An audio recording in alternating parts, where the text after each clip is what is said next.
guys, I'm Hannah with PopCulture.com, and we are here with the one and only Martina McBride. Martina, how are you doing? I'm great, thanks. Good. How has your quarantine been going? I just have to ask everyone. It's going good so far. I mean, there have been challenges and challenging days, but overall, we're all hanging in there. Yeah. Do you have all your girls home with you? No, my middle daughter is in New York. She was Oh, home for a couple of months when everything was really crazy up there. She came home for a couple of months, but then went back. She's studying to be an actress. oh, that's exciting. Yeah. But my oldest daughter lives here in Nashville, and of course, my 15-year-old is still living here with us. Nice. So 2 out of 3. Quality family time during this Yeah. time, which is a nice bonus. I have to ask you, obviously do so much cooking, love to cook. Is there something that you found yourself kind of making the most for your family? I really cook out of my cookbook a lot, especially the second one, Martina's Kitchen Mix, which is, keep telling my husband I need to find new recipes, but it's just so, I just love all the recipes in there. But yeah, I've made pot roast a couple of times because it's really super comfort food for our family. Tacos, lots of tacos, chicken tacos, shrimp tacos, ground beef tacos. So that seems to be a favorite. Nice. I love that. I love how all of these like celebrity women are getting into cooking and doing that and sharing like multi kind of sides with your fans so they can learn more about you. I just think that's so cool and they can relate to you in that new way. Yeah. Totally. And is there any like kind of unexpected hobby or anything like that you've picked up? No, not an unexpected hobby. I have been able to clean my closet, and I'm working on cleaning my garage. So I've been doing some clearing out of things, and gardening. I've always had a garden every summer, but this summer, since we're not able to tour, that's kind of been my sanctuary.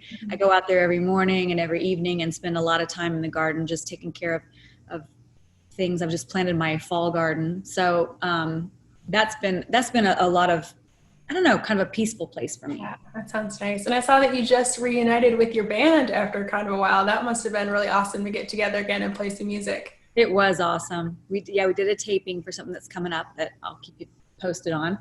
But it was great. We really hadn't played music together for almost a year. Some of us did a little Christmas tour. I shouldn't say a little Christmas tour. We did my Christmas tour, The Joy of Christmas. But the whole band being together playing, the hits hadn't really happened for almost a year. So yeah, it was very, very sweet.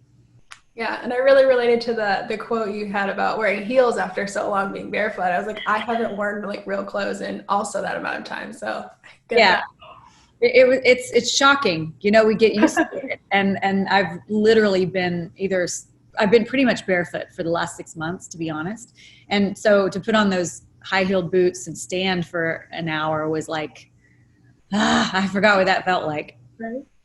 So you're teaming up with Country Crock to raise awareness for the Cover Crops project. So can you talk a little bit about that collaboration and then just why it's important to you? Sure. Well, I'm a Kansas farm girl. I grew up in Kansas on a farm.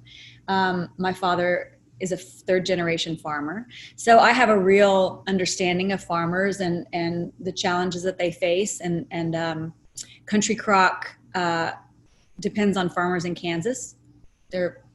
So they've started a thing called the Cover Crops Project, and they've chosen me to kind of get the word out about what cover crops are.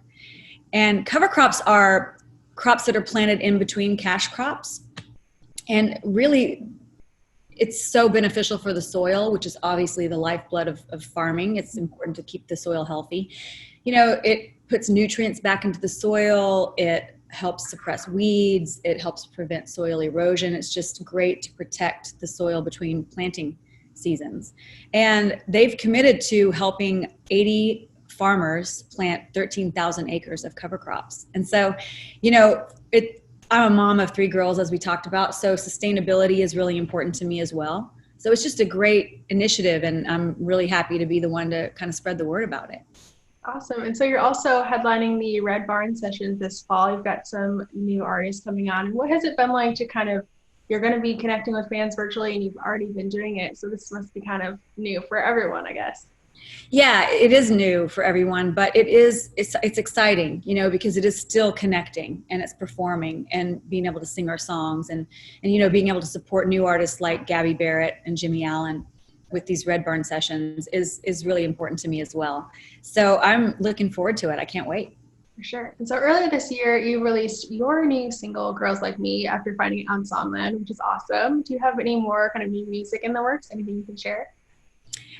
I've been writing some, and I kind of at some point maybe want to do a gospel album. So I've been thinking Okay. about how to do that. And yeah, I mean, it's kind of a little bit difficult to record right now, but you know, we're doing it. I mean, the studios are open and people are recording safely. So I'm excited to get back in the studio. Yes. Did you do some Zoom co-writes? Because I know some artists have been really loving that and some are like not so fond of it. I haven't done any Zoom co-writes yet, but I would be open to that. It'd probably be easier for me to do the 6 feet social distancing in my backyard kind of, kind of. That's true. Yeah, Right. everyone just come over, sit outside, write a song. That sounds fun Yeah, too. yeah, for sure.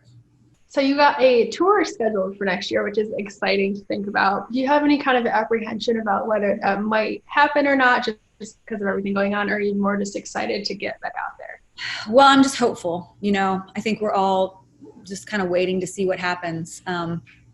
But we have shows booked, and we're fingers crossed. You know, we'll be back out there on the road, connecting with fans on stage, live in person.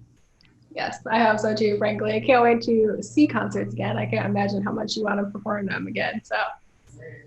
Yeah. So then tomorrow night we have the ACM Awards in Nashville, which is super exciting. And Carrie Underwood is doing a medley honoring female trailblazing opera members. And your songs are included in that, which is really cool. And I just want to know, like, how important has your time with the Opry been to you? And also, how does it feel to kind of be included in that group of women that so many artists look up to now?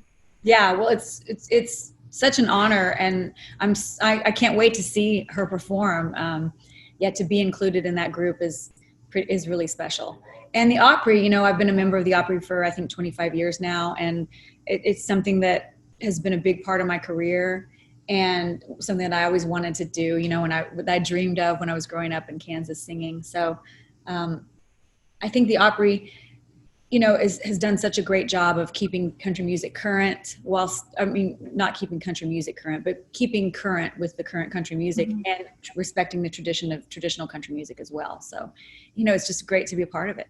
Yeah, and so kind of on the heels of that, you are getting an exhibit in the Country Music Hall of Fame next year, which is so kind of amazing and like an iconic thing. So how did it feel to hear that news? It felt really, really special. I mean, having an exhibit in the Hall of Fame has been on my bucket list for a while because it's such a special place. And every time I go through it, I learn something new. I'm just so moved by the museum and how they honor country music. So yeah, having an exhibit in there is really special. And I've been, you know, it's been fun to go back through all my stuff and kind of choose what's going to be in. And I really want it to be a retrospective of my career, but also my life, because I started singing when I was like 3 or 4 years old. So it goes way back, you know, and my mom luckily saved a lot of things. And I've been finding things in my garage and in my closets. And so it'll be, hopefully, you know, I want to make it an exhibit that people from all over the world will be excited to come see.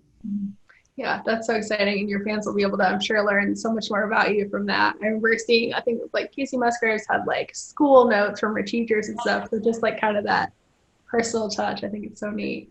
I think the personal thing is so important because I can remember seeing an exhibit and it was either Patsy Cline, I think it was Patsy Cline's hairbrush, you know what I mean? And I was like, oh my gosh, that's Patsy Cline's hairbrush. So I think the more personal you can get with it, the more special it is, obviously.